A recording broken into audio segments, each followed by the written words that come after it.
Welcome back, deep divers. Are you ready to explore one of history's most influential civilizations? I'm ready. Today, we're diving deep into the Roman Empire, a civilization that continues to fascinate us centuries later. I think it's amazing how Rome transformed from a small city-state into this sprawling empire that left a lasting mark on law, language, architecture, and so much more. To understand the Roman Empire, we need to go back to the beginning, to the very foundations of Rome. This sounds like a plan.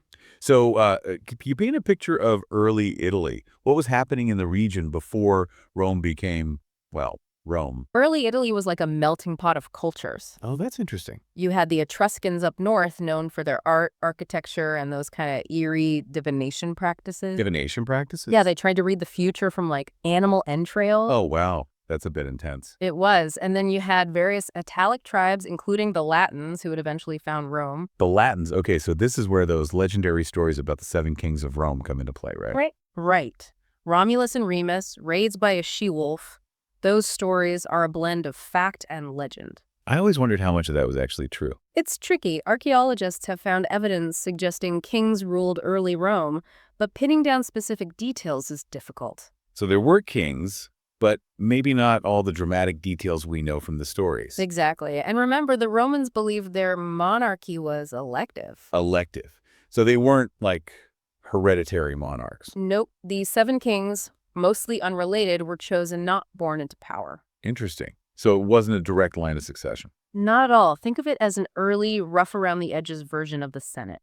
I see. So the seeds of the Roman Republic were already there in those early days. Absolutely. And the transition from kings to a more structured system marks the emergence of the Roman Republic. And when did this officially happen? It kicked off in 509 BC with the overthrow of that last king, Tarquinius Superbus. Tarquinius Superbus. Doesn't sound like the nicest guy. History remembers him as a tyrant. Oh, yikes. Yeah, and his overthrow led to the establishment of the Roman Republic. Okay, so monarchy is out, republic is in. Was there any one figure who spearheaded this rebellion against Tarquinius? The name that comes up again and again is Lucius Junius Brutus. Lucius Junius Brutus. And what's amazing is we actually have what's believed to be a bust of him. Really? A bust of someone from that era? A tangible link to the past. It's incredible. Wow. What does the bust tell us about him or about this period? It embodies the ideals of the early republic, rejecting monarchy, striving for liberty. Powerful symbolism. It was a radical shift at the time. So the republic is born out of this rejection of tyranny? Mm. But how did this new system actually work? Who was running the show? Imagine a system with checks and balances, but Roman style. Okay, I'm intrigued. You had elected officials, assemblies where citizens voted, and of course the Senate filled with elder statesmen who had a lot of influence. So a balancing act of power. Exactly. Different groups keeping each other in check. This is all fascinating, but I'm curious. How did this republic with its internal juggling start expanding outward? Conflict was the trigger. Those epic Punic Wars against Carthage. The Punic Wars. Now we're talking. Weren't those wars a huge turning point for Rome? They were massive. Carthage was a North African powerhouse, a serious rival to Rome. Wait, wasn't Hannibal involved in the Punic Wars? The guy who marched elephants over the Alps? Exactly. That's the guy. And these wars dragged on for over a century. Centuries. Wow. Imagine legendary figures like Scipio Aemilianus, who crushed Carthage in the Third Punic War. The Third Punic War. So there were 3 of these massive conflicts. 3 major wars that reshaped the Mediterranean world. I'm guessing there's more to this story. There always is. Here's a twist. Carthage was already defeated after the Second Punic War. They'd surrendered, paid reparations, the whole 9 yards. So the war was essentially over? You'd think so. Yeah. But the Roman Senate decided to go for round 3 and wipe Carthage completely off the map. Wow, they didn't hold back. Nope. It raises questions about their motives, right? Were they purely defensive, or were they driven by something more? That's a great question. It seems like this victory over Carthage really fueled their ambition. Absolutely. These victories gave Rome control of key spots in the Mediterranean Sea. So they went from a city-state to a major power in the Mediterranean. And their hunger for expansion only grew from there. But all that conquering had to have consequences back home, We're right? catching on. While legions were out conquering, things back in Rome were getting complicated. Oh, here comes the drama. Exactly. Imagine all that loot flowing back to Rome, creating this huge wealth gap. So the rich got richer, the poor got poorer. Classic problem.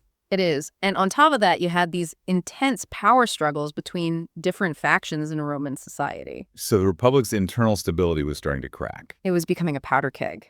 Can you give us some examples of these power struggles? Who are the key players? Take Gaius Marius, a brilliant general who rose to prominence in the late 2nd century BC. Gaius Marius. I've heard that name before. He reformed the army, allowing landless citizens to join. So before his reforms, only landowners could serve in the army. Exactly. This was a massive shift in Roman society. A more inclusive army, but what were the long-term consequences of that? Well, these new soldiers felt more loyalty to their generals than to the state. So it created a new kind of power dynamic within the military. It did.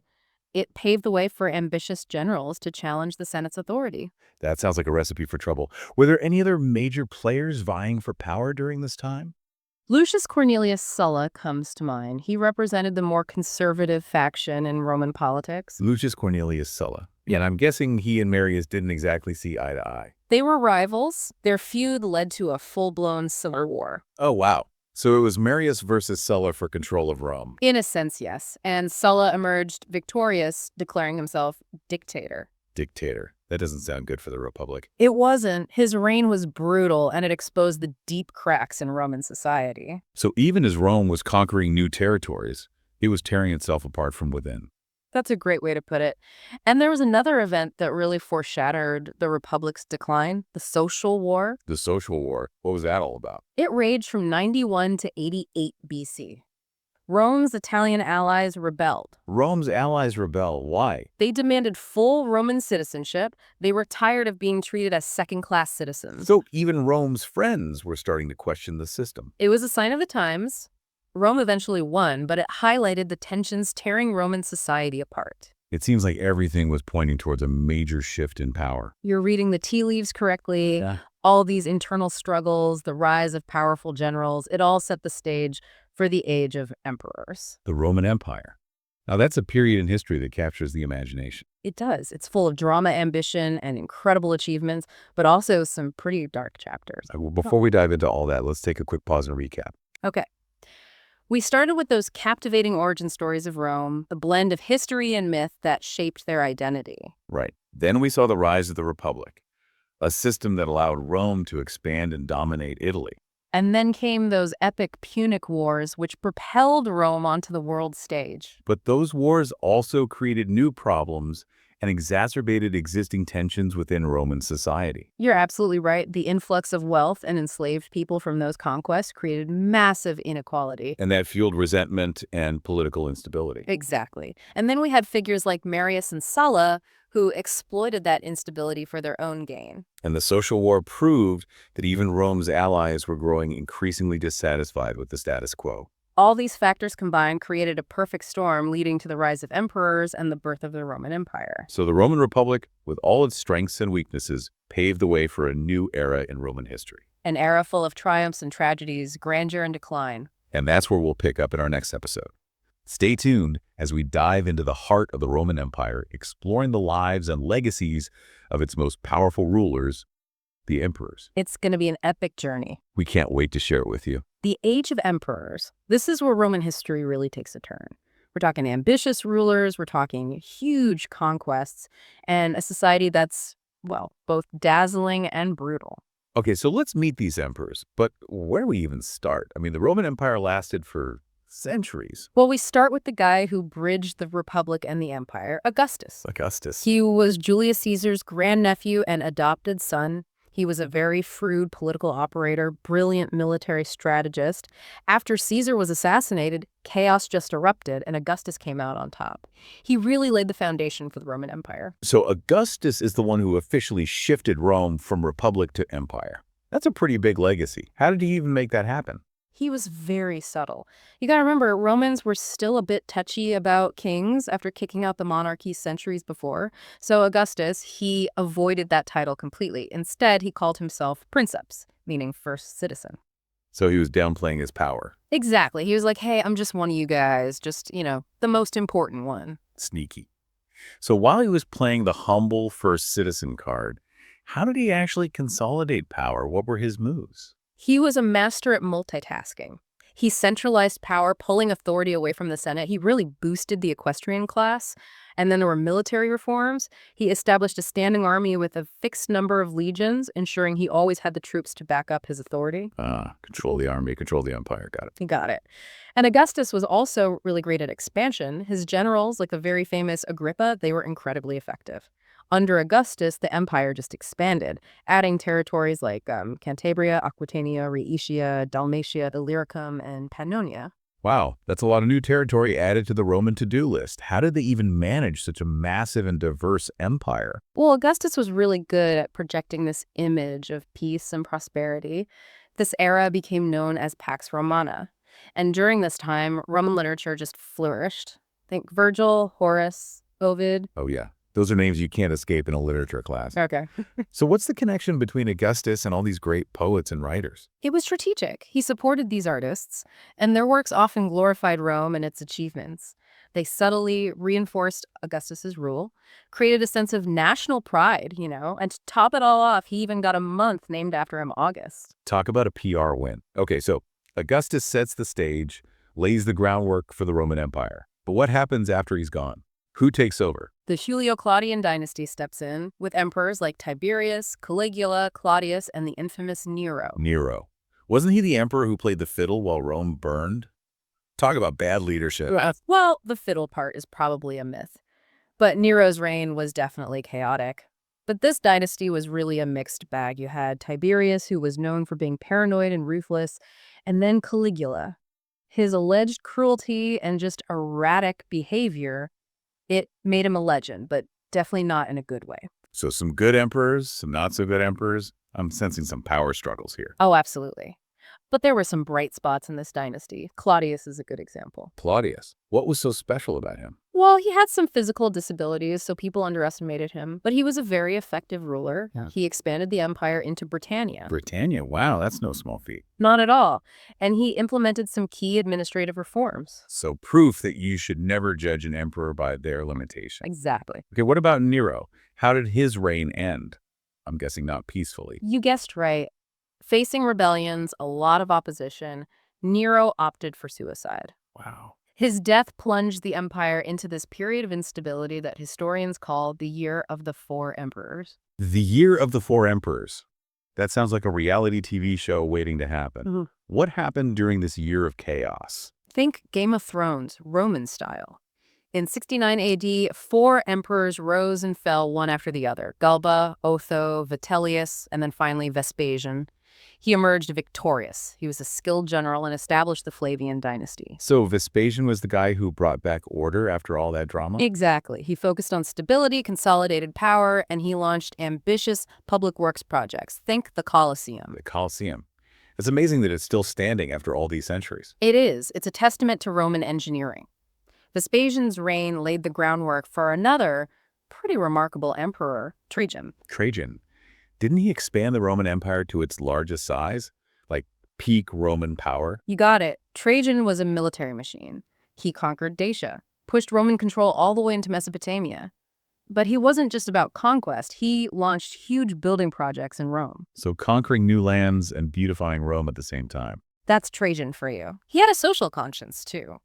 He implemented policies like grain subsidies for the poor and support programs for orphans. It sounds like Trajan was trying to build a strong and just empire. He was. And then his successor, Hadrian, he had a slightly different focus. He consolidated the empire's holdings, strengthened its defenses. Think Hadrian's Wall in Britain. Hadrian's Wall. Oh, yeah. So he was more focused on protecting what Rome had already conquered. Exactly. Expansion was reaching its limits. And then came Antoninus Pius, who was known for his peaceful reign and his emphasis on justice and good governance. So a bit of a breather after all that conquering. Exactly. But that peace and stability didn't last forever.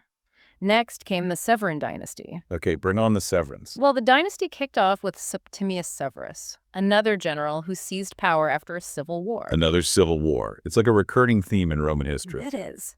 Severus was a tough ruler. He strengthened the army, reasserted imperial authority. He also campaigned successfully against Parthia, expanding Roman power in the east. So another emperor who understood that military strength was key. Absolutely. And Severus took a lot of inspiration from earlier strongmen like Marius and Sulla. He centralized power, tried to limit the influence of the Senate. So the power struggle between emperors and the Senate continues. What about Severus's successors? Septimius Severus was succeeded by his sons, Caracalla and Geta, but their co-rule didn't last long. Lots of rivalry. Caracalla, known for his ruthlessness, well, he had his own brother Geta assassinated, securing power for himself. Brother against brother fighting for the throne. It's like a soap opera. It really is. And Caracalla, despite his brutality, he made a pretty historic move. He granted Roman citizenship to all free inhabitants of the empire. Wow, that's a big change. What was his motivation? Some historians believe it was mainly a financial move. Expanding citizenship meant expanding the tax base. So more citizens equals more taxes. Exactly, a pragmatic decision. But whatever his reasoning, it was a landmark decision that really changed the Roman Empire. Okay, so the Severan dynasty, military muscle, authoritarianism, and some big social changes. It sounds like the empire was going through a lot. It was. And these changes, especially the growing reliance on the military and the influx of so many different cultures, well, it eventually led to a period of crisis and decline. Uh-oh, crisis and decline. That doesn't sound good. It wasn't great. Troubles started brewing in the 3rd century AD. This period's known as the crisis of the 3rd century. It was a crazy time. Internal conflicts, barbarian invasions, crumbling economy. So basically everything that could go wrong did go wrong. Pretty much. Let's start with the internal strife. A whole series of civil wars just tore the empire apart, different generals vying for power, and this just weakened the central authority. So it was the same old story of ambitious generals challenging the established order. Yep. And while all of this was going on, you had Germanic tribes like the Goths and Franks pushing on the empire's borders, launching raids, trying to grab land. The barbarians at the gates. It really was. These invasions and the internal power struggles, they really strained the Roman military. Defending such a huge empire was becoming impossible. It sounds like they were trying to hold back a tidal wave. Yeah, Did they try to reform the empire to stop it from crumbling? they did. Emperors like Diocletian and Constantine, they tried to stabilize things. Diocletian and Constantine, those are big names. What did they do? Well, Diocletian, he divided the empire into 4 administrative units, the Tetrarchy. The Tetrarchy. He was hoping to make governance and defense more efficient. He also implemented some economic reforms, trying to fight inflation and stabilize the currency. So divide and conquer. You got it. And then you've got Constantine. He rose to power after another civil war. And he's famous for his conversion to Christianity. Constantine and Christianity. That's a huge turning point in Roman history. It was. Okay, so we've explored the rise and fall of emperors. We've delved into the drama of Roman politics. And we've even gotten a taste of what it was like to live as a Roman citizen. But something we haven't fully explored yet is the Roman spirit, their beliefs, their values, their art. What made these people tick? When we talk about Roman religion, we have to remember they were polytheistic. Right, they believed in many gods and goddesses. Exactly, a whole pantheon. And their beliefs were heavily influenced by Greek mythology, but with their own Roman spin on things. Ah, yes. Jupiter, Juno, Mars, Venus. Those names are instantly recognizable, even today. For sure. What's interesting about traditional Roman religion is how deeply it was connected to daily life and civic duty. So religion wasn't just a personal thing. Not really. Romans were big on rituals and ceremonies. They believed that proper religious practice was essential for the well-being of the state. It was about maintaining a kind of cosmic order, keeping things in balance. So religion was woven into the fabric of Roman society. Absolutely. And their religious practices were very diverse, just like the empire itself. They had these grand temples dedicated to the major deities, household shrines honoring family ancestors, and then these big festivals and games that brought people together. Okay, those Roman festivals and games, those have always fascinated me. They sound like they were quite a spectacle. Oh, they were. Some festivals involved processions, sacrifices, theatrical performances, and then there were events like the Ludi Romani, dedicated to Jupiter, which involved chariot races and gladiatorial combat. Gladiatorial combat, that's pretty intense. It was. And these events played a significant role in Roman social life. They created a sense of community, reinforced shared values and traditions. They were a way for people from all walks of life to come together and participate in something larger than themselves. What about the role of emperors in all this? Yeah. We know they had immense political power, but did they also hold religious significance? Absolutely. Over time, this cult of personality developed around certain emperors, especially the popular and successful ones. Deceased emperors who were considered worthy were often deified, elevated to the status of gods. Wait, so they went from Roman emperor to Roman god. Basically, yeah, temples were built in their honor, sacrifices were made, and this imperial cult became a way to legitimize and reinforce their authority. So it was a way to connect their rule with divine favor. Exactly. But alongside those traditional Roman beliefs, something interesting started happening. You had the rise of what are called mystery religions. These religions offered a different kind of spiritual experience. Mystery religions. Yep. That sounds intriguing. Can you give us some examples? What were they all about? Well, one of the most popular was the cult of Mithras, a Persian god associated with the sun, justice, and loyalty. Mithraism was especially popular among Roman soldiers. Last soldiers. It provided a sense of brotherhood and spiritual support in a dangerous and often brutal profession. I see. So it gave them something to believe in during those difficult times. Exactly. And then you have the cult of Isis, an Egyptian goddess linked with motherhood, magic, and healing. Isis was worshipped all over the empire. She offered comfort and hope to people facing life's challenges. So it seems these mystery religions offered a more personal, emotional connection to the divine than traditional Roman religion. I think that's right. They provided a more individualistic approach to spirituality, and they also often promised salvation and a better afterlife. Which brings us to Christianity. We talked about Constantine's conversion, but how did this religion, which started as a relatively small sect, become so influential in the Roman world? Christianity's message of love, forgiveness, and the promise of eternal life, well, it resonated with people from all walks of life, especially those who felt marginalized or disillusioned with the existing social order. It was a message of hope and inclusion. So Christianity appealed to those who felt left out or overlooked by Roman society. I think so. And the early Christians were known for their strong communities and for helping the poor and the sick. Action spoke louder than words. Right, they weren't just talking the talk, they were walking the walk. Exactly. But as Christianity gained followers, it also faced persecution from the Roman authorities. They saw it as a threat to their traditional religious practices and to the stability of the empire. It was a clash between old and new. It really was. But even with the persecution, Christianity kept growing. Eventually, it became the dominant religion of the Roman Empire. And with Constantine's conversion, Christianity went from a persecuted sect to the officially recognized religion. That's quite a journey. It is. It shows the power of ideas and the enduring human desire for meaning and connection. As we wrap up our deep dive into the Roman Empire, it's clear that there's so much more to this civilization than just emperors, legions, and conquests. It's a rich and complex story. They left behind a legacy that continues to shape our world today. Everything from legal systems to our art, our architecture, even our language. Absolutely. And the fact that this empire, this civilization that spans centuries and continents, continues to fascinate us. It's remarkable. Why do you think we're still so captivated by the Roman Empire? I think their stories offer us these valuable lessons about power, about the struggle for justice, about the search for meaning in a world that can often feel chaotic. Their achievements, their failures, their struggles. It's all relevant to us even today. Exactly. It's a reminder that even the mightiest empires rise and fall, and it makes you think about the choices we make today. What kind of legacy will we leave behind? That's a great question for all of us to ponder. And on that note, I want to thank you, our amazing deep divers, for joining us on this incredible journey through Roman history.